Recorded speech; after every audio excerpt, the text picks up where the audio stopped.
Hello, it's Alan Strandsman. I'm going to read another excerpt from my book, Don't Let Your Dream Business Turn Into a Nightmare, a cautionary tale for would-be entrepreneurs.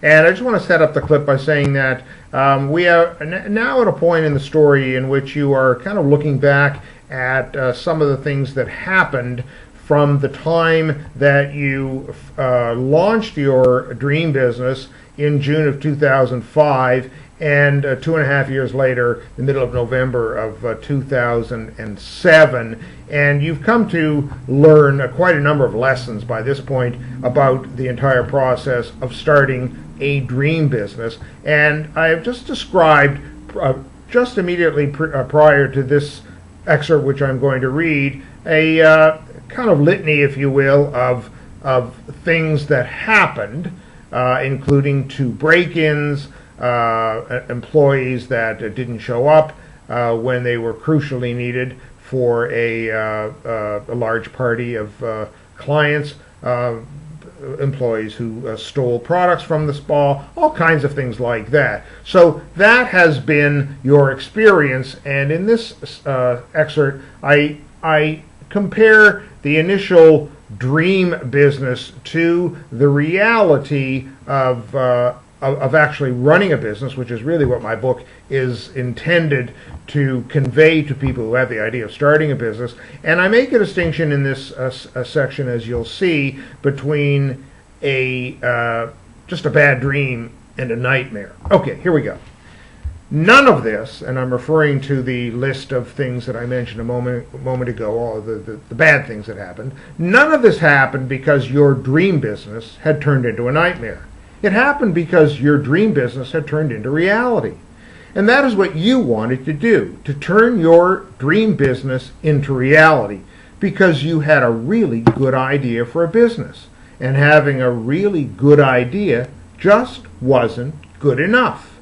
You had to go and turn your good idea into reality, didn't you? And then you found out that turning it into reality was the easy part. You knew someone who had money, you created a business plan, you got the money, then you built your dream business. Easy. If you hadn't known or couldn't find someone with money, or you couldn't get the money, you wouldn't have had a dream business because you didn't have enough money of your own. And that's called being shit out of luck. Because there's no other way to do it if you don't have money of your own. You have to use someone else's money, or give up on your really good idea for a business. But if you do that, if you give up, then don't go around thinking that you could be the next Bill Gates, because you can't. And if you do turn your dream business into reality, and you find that every single day you have at least one thing to deal with, or a dozen, that you didn't see coming, it's because your dream business turned into reality. And the reality is that there is no such thing as a dream business. Not that I know of. But that doesn't mean that your dream has to be a nightmare. Just like in life, there's a big difference between an ordinary day and a bad day, and there's a big difference between an ordinary bad dream and a nightmare. A bad dream is one which you are happy to wake up from. A nightmare is one which you can't wait to wake up from, and when you do, you thank your lucky stars that you're back to reality, no matter how miserable that reality is.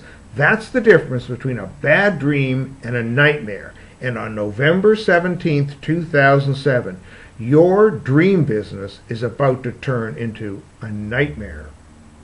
If you'd like to find out what happens, read the rest of the story, read the rest of the book, please feel free to visit my website, www.mybusinessnightmare.com, and order the book, and I'm sure you'll find it most entertaining. Thank you so much. Bye-bye.